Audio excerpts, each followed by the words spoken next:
Hello friends, welcome back to my channel. இன்றைக்கி வீடியோவில் ரொம்ப ஹெல்த்தியான பச்சை பயிறு தோசை எப்படி ரெடி பண்ணலான்னு பார்க்கலாம். அதுக்கு முதல்ல இந்த மாதிரி ஒரு பெரிய பவுல் எடுத்துக்கிறேன்.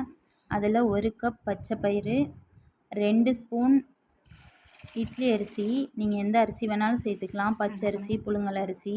இதை முதல்ல வாஷ் பண்ணி கீழே ஊற்றிக்கோங்க. அதுக்கப்புறம் பச்சை பயிறு முங்குற அளவு தண்ணி ஊற்றி ஓவர் நைட் ஊற வச்சு எடுத்துக்கோங்க. இப்போ நம்ம ஊற வச்சுருக்கிற பச்சை பயிரை ஒரு மிக்ஸி ஜாரில் சேர்த்துக்கலாம். அதில் 1 ஸ்பூன் சீரகம், சின்னதாக கட் பண்ண இஞ்சி கொஞ்சமாக, 2 பச்சை மிளகா, 1 கொத்து மல்லி இலை, தேவையான அளவு உப்பு சேர்த்து நம்ம பச்சை பயிறு ஊற வச்சுருக்கோம்ல அந்த தண்ணியை சேர்த்து கொஞ்சம் கொஞ்சமாக அரைச்சி தோசை மாவு பதத்தில் எடுத்துக்கலாம். இப்போ நம்ம அரைச்சி வச்சுருக்கிற மாவை ஒரு பவுலில் மாற்றிக்கலாம். இப்போ நம்ம தோசை ஊற்றிக்கலாம்.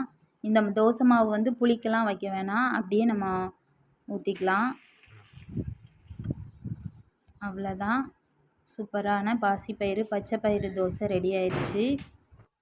நீங்கள் தின்னாவும் இந்த மாதிரி ஊற்றிக்கலாம். தோசை நல்லா சூப்பராக கிறிஸ்பியாக இருக்கும். தோசைக்கு சைடிஷ்ஷாக கார சட்னி வச்சு சாப்பிட்லாம், ரொம்பவே டேஸ்ட்டாக இருக்கும். ட்ரை பண்ணி பாருங்கள். வீடியோ பிடிச்சிருந்தால் லைக் பண்ணுங்கள், மறக்காமல் சேனலை சப்ஸ்கிரைப் பண்ணிக்கோங்க. தேங்க்யூ.